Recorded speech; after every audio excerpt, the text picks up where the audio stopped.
بسم اللہ الرحمن الرحیم۔ السلام علیکم ورحمۃ اللہ وبرکاتہ۔ دوستو آج کی اس ویڈیو میں ہم سنیں گے نماز ہو تو ایسی ہو۔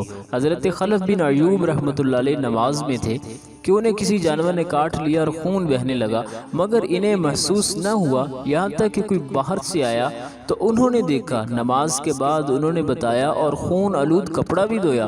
پوچھا گیا آپ کو جانور نے کاٹ لیا اور خون بھی بہا مگر آپ کو محسوس تک نہ ہوا؟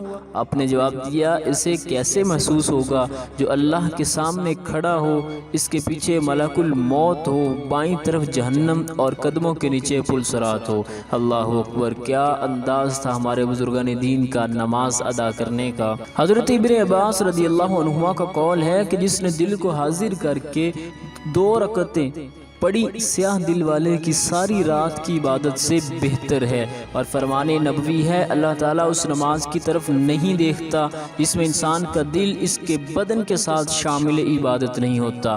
حضرت ابراہیم علیہ السلام جب نماز کے لیے کھڑے ہوتے تو کافی فاصلے سے ان کے دل کی دھڑکن سنی جاتی، اور نبی پاک صلی اللہ علیہ وسلم نے ایک آدمی کو دیکھا تو حالت نماز میں اپنی داڑھی سے کھل رہا تھا۔ آپ نے فرمایا اگر اس کے دل میں خشوع ہوتا تو اس کے اعضاء پر سکون ہوتا۔ تو پتہ چلا خشوع خضوع کے ساتھ دل جمی کے ساتھ نماز پڑھنے کو پسند کیا گیا، اور ایسی نمازیں جس میں دل حاضر نہ ہو انہیں ناپسند کیا گیا۔ قرآن کریم میں بھی اللہ تعالیٰ ارشاد فرماتا ہے قد افلح المؤمنون الذین هم فی صلاتهم خاشعون۔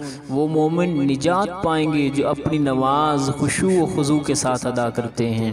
اور سبحان اللہ، نبی کریم صلی اللہ علیہ وسلم کا فرمان ہے کہ آپ کھڑے ہو کر لوگوں سے ارشاد فرما رہے تھے جو مسلمان اچھی طرح وضو کرے پھر ظاہر اور باطن کی یکسوئی کے ساتھ 2 رکعتیں ادا کرے تو اس کے لیے جنت واجب ہو جاتی۔ امیر المومنین حضرت عثمان بن عفان رضی اللہ عنہ بیان کرتے ہیں کہ نبی پاک صلی اللہ علیہ وسلم کو فرماتے ہوئے سنا کہ جس مسلمان پر فرض نماز کا وقت آئے اور وہ اچھی طرح وضو کر کے خشوع کے ساتھ نماز پڑھے اور درست طریقے سے رکوع کرے تو وہ نماز اس کے پچھلے گناہوں کا کفارہ ہو جاتی ہے۔ اور ایک حدیث پاک ہے کہ نبی پاک صلی اللہ علیہ وسلم نے فرمایا کہ اللہ پاک کی عبادت ایسے کرو گویا جیسے تم اسے دیکھ رہے ہو، اگر یہ نہ ہو سکے تو یہ یقین رکھو کہ وہ تمہیں دیکھ رہا ہے۔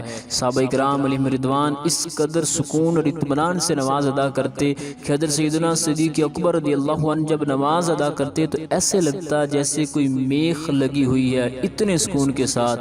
صحابہ کرام علیہم رضوان رکوع میں اتنے پرسکون ہوتے کہ ان پر چڑیا بیٹھ جاتی، گویا وہ جمادات یعنی بے جان چیزوں میں سے ہیں، اس قدر سکون کے ساتھ نماز ادا کرتے۔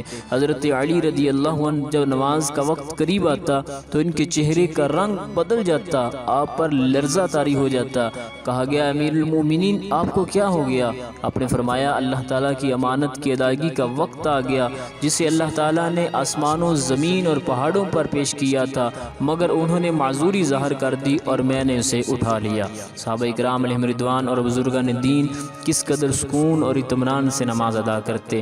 ہمیں بھی چاہیے جب نماز میں کھڑے ہوں تو نماز کے ساتھ ساتھ دل بھی حاضر ہو اللہ کی بارگاہ میں، پھر رکوع اور سجود کریں، اور انشاءاللہ یہ پڑھی ہوئی نماز دل کی دنیا کو بھی بدلے گی اور ہماری آخرت بھی بہتر ہوگی۔ السلام علیکم ورحمۃ اللہ وبرکاتہ۔